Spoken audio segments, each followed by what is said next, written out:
जय हिंद एवरीवन। आज की क्लास में हम अपना वीकली रिवीजन करेंगे। वीकली रिवीजन, पिछले वीक में हमने जितना भी कुछ पढ़ा था कश्मीर के बारे में, हिमाचल के बारे में, वो सब कुछ पढ़ेंगे। तो चलिए शुरू करते हैं। जो पहले की वीडियो देख चुके हैं उन्हें सब पता होगा कि प्रीवियस क्लास में हमने क्या पढ़ा था। जो न्यू है इस वीडियो को देखने के बाद अपनी पिछली वीडियो ज़रूर देखिएगा, आपको सब समझ में आ जाएगा। तो चलिए शुरू करते हैं। पहला क्वेश्चन, भारत की सर्वोच्च चोटी कौन सी है? भारत की सर्वोच्च चोटी हमने पढ़ी थी कि हमने इस तरीके के दो क्वेश्चन पढ़े थे, भारत की सर्वोच्च चोटी कौन सी है और भारत में सर्वोच्च चोटी कौन सी है। भारत की तो है K2 गॉडविन ऑस्टिन, और भारत में पूछ ले कौन सी है तो वो है कंचनजंगा। कौन सी है? कंचनजंगा। अच्छा, कंचनजंगा कहाँ पर है? बता सकते हैं आप कहाँ पर है कंचनजंगा? ये है सिक्किम में। कहाँ पर? सिक्किम में। कंचनजंगा कहाँ पर है? सिक्किम में। नेक्स्ट क्वेश्चन है, 1999 में पाकिस्तान के विरुद्ध जो ऑपरेशन चला था वो कौन सा था? 1999 में जो ऑपरेशन चला था वो कारगिल को लेकर चला था। उसने हमारे कारगिल पर अटैक किया था, हमले किए थे। तो उस ऑपरेशन का क्या नाम था? उस ऑपरेशन का नाम था ऑपरेशन विजय। उस समय आप ये बता सकते हैं उस समय जो हमारे प्रधानमंत्री थे कौन थे? उस समय प्रधानमंत्री थे हमारे अटल बिहारी वाजपेयी जी। मैंने आपसे तभी इससे रिलेटेड एक और क्वेश्चन पूछा था, आपसे ये पूछा था 1998 में हमारे देश ने कौन सी बड़ी उपलब्धि हासिल की थी। मैंने आपको एक हिंट भी दी थी, लेकिन आपने उसका जवाब नहीं दिया। बहुत इजी क्वेश्चन था। 1998 में हम अपना परमाणु बना चुके थे। 1998 में हम अपना क्या बना चुके थे? परमाणु बना चुके थे, उसका सफल परीक्षण कर चुके थे। तो ये हमारे लिए बहुत बड़ी उपलब्धि थी ना। 1998 में हमने बनाया था और तभी 1999 में हमारे कारगिल पर इस तरीके का अटैक हुआ था। तो उस समय कौन थे हमारे प्रधानमंत्री? अटल बिहारी वाजपेयी जी थे। उस ऑपरेशन का नाम क्या रखा गया था? उस ऑपरेशन का नाम रखा गया था ऑपरेशन विजय। रांची किस राज्य में है? आप कहेंगे ये क्वेश्चन क्यों लिखा है, इसका क्या मतलब है, ये किस पर्सपेक्टिव से? जब मैं आपको पढ़ा रही थी आपने तो ध्यान दिया नहीं होगा, अगर ध्यान दिया होता तो आप बताते ज़रूर कि यहाँ पर थोड़ी मिस्टेक हो गई है।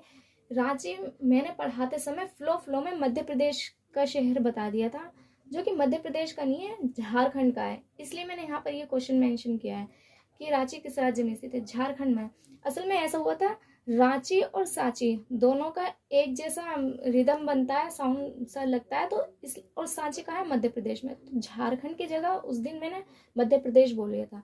रांची किस राज्य में? झारखंड में। रांची के बारे में हमने पढ़ा क्या था? हम जब ये पढ़ रहे थे कि सूर्य ऊर्ध्वाधर कहाँ पड़ता है और कहाँ नहीं पड़ता, तो जब हमने रांची का डिस्कशन किया था कि रांची में सूर्य ऊर्ध्वाधर एक ही बार पड़ता है। नेक्स्ट क्वेश्चन, जम्मू कश्मीर का संविधान कब बना? हम ये जानते हैं कि जम्मू कश्मीर का विलय कब हुआ था। बताइए भाई, जम्मू कश्मीर का विलय कब हुआ था? जम्मू कश्मीर का विलय हुआ था 26 अक्टूबर 1947 में। कब हुआ था? 1947 में विलय पत्र पर हस्ताक्षर हुए थे। जम्मू कश्मीर के आखिरी शासक कौन थे? जम्मू कश्मीर के आखिरी शासक थे राजा हरि सिंह। कौन थे? हरि सिंह। नेक्स्ट क्वेश्चन, कौन से आर्टिकल जम्मू कश्मीर से जुड़े हैं? आपने न्यूज़ जम्मू कश्मीर के बारे में बहुत ज़्यादा सुनी होगी कि 370 हट गया, 370 हट गया। तो ये 370 था क्या? जब हरि सिंह ने विलय पत्र पर हस्ताक्षर किए थे इस पर, तो इन्होंने ये मांग रख दी थी कि हमें विशेष राज्य का दर्जा मिलेगा, जम्मू कश्मीर को विशेष राज्य का दर्जा मिलेगा। तो जो विशेष राज्य का दर्जा मिला था वो किस अनुच्छेद के, किस आर्टिकल के तहत मिला था? वो मिला था आर्टिकल नंबर 370 और 35A। इसमें जो बताया गया था, यही बताया गया था कि जम्मू कश्मीर को किस तरीके से एक विशेष राज्य का दर्जा मिलेगा। ये आर्टिकल है, ये हटे नहीं है, यही तो वो आर्टिकल है जो ये बताते हैं कि जम्मू कश्मीर हमारा है।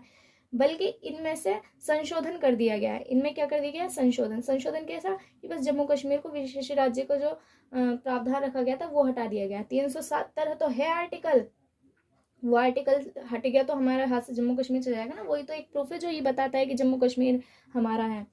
तो ये है। अच्छा हाँ, पढ़ाते समय मैंने आपसे एक क्वेश्चन और इससे जुड़ा हुआ ये पूछा था कि किस डेट को जम्मू कश्मीर से 2 यूटीज यानी केंद्र शासित प्रदेश बने थे। मैंने आपसे डेट पूछी थी, तो वो कौन सी डेट थी? बता सकते हैं आप? नहीं बताया आपने। 31 अक्टूबर 2019। 31 अक्टूबर 2019 को हमारे सरकार द्वारा ये फैसला लिया गया था कि अब जम्मू कश्मीर राज्य नहीं रहेगा बल्कि केंद्र शासित प्रदेश रहेगा। सही। जब से उसे केंद्र शासित प्रदेश का दर्जा मिला है तो जम्मू कश्मीर में बहुत ज़्यादा डेवलपमेंट किया जा रहा है। अगर हम कंपेरिजन करते हैं उस कश्मीर की जो POK में चला गया है, तो हमारा यहाँ डेवलपमेंट का पर बहुत ज़्यादा ध्यान दिया जा रहा है। तो जितना 1 साल का बजट पाकिस्तान का होता है उससे 3 गुना, उससे कितना 3 गुना हमारी गवर्नमेंट ने अकेले जम्मू कश्मीर के डेवलपमेंट के लिए रखा है। क्यों रखा है? क्योंकि जम्मू कश्मीर के लोग भी आतंकवादी घटनाओं से, सैनिक गतिविधियों से, इन सबसे बहुत परेशान हो चुके थे। आप ये सोचिए, जिस एरिया में 24 घंटे, महीनों, सालों तक गोलियों की आवाज़ें गूंजती रहती हो, तो वहाँ के लोग भयभीत नहीं होंगे तो क्या होंगे। पर कोई नहीं, अब वहाँ केंद्र शासित प्रदेश बन चुका है, वहाँ अब ऐसी प्रक्रिया नहीं होंगी, सेंट्रल गवर्नमेंट उसे संभालेगी। डेवलपमेंट किया जा रहा है, यूनिवर्सिटीज़ खोली जा रही हैं। तो यूनिवर्सिटी जब खुलेंगी, धीरे धीरे व्यापार बढ़ेगा, वहाँ पर लोग टूरिज्म के माध्यम से जाएंगे, उनकी आय का स्रोत बनेगा, तो धीरे धीरे सब कुछ सेटल हो जाएगा। नेक्स्ट क्वेश्चन, कर्क रेखा वाले राज्य। कर्क रेखा वाले कितने राज्य थे? आप रिपीट करके बता सकते हैं कितने राज्य थे? यहाँ तो मैंने लिख दिया 8 राज्य थे, क्या आप बता सकते हैं कितने थे? नेक्स्ट क्वेश्चन, मूल संविधान में कितनी भाषाएं थी? जब संविधान बना था तो उसमें 22 भाषाएं नहीं थी, उसमें कितनी थी? 14 भाषाएं थी। 22 भाषाओं का बाद में संशोधन किया गया था, कुछ भाषाएं जोड़ी गई थी, तो धीरे धीरे जुड़ते जुड़ते अब वर्तमान में कितनी भाषाएं हैं? 22 भाषाएं हैं। चलिए नेक्स्ट क्वेश्चन क्या है? छोटा तिब्बत किसे कहते हैं?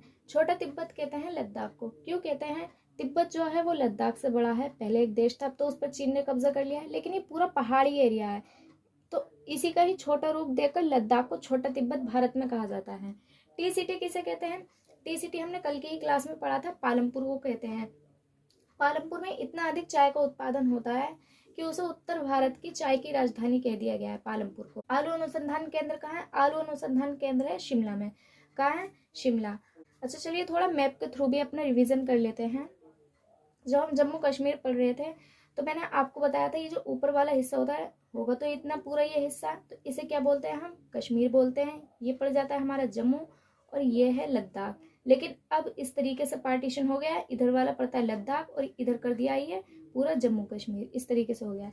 4 पर्वत श्रेणियां गुजरी थी जम्मू कश्मीर से, तो उनके नाम क्या थे? ऊपर वाली का काराकोरम, लद्दाख, जास्कर, पीर पंजाल, ये नाम थे। हिमाचल प्रदेश में हमने दर्रे पढ़े थे। जो पंजाब से जुड़ता है उसका नाम है रोहतांग दर्रा, जो ऊपर जम्मू कश्मीर से जुड़ता है उसका नाम है बड़ा लाचला दर्रा, और जो इधर चाइना से जुड़ता है उसे कहते हैं सिपकिला दर्रा। RBC, रोहतांग दर्रा, बड़ा लाचला दर्रा, सिपकिला दर्रा। तो बस आज की क्लास में इतना ही था। अगर आपको वीडियो पसंद आई हो तो वीडियो को शेयर, लाइक एंड सब्सक्राइब जरूर करेंगे। मिलते हैं नेक्स्ट क्लास में। Thank you so much.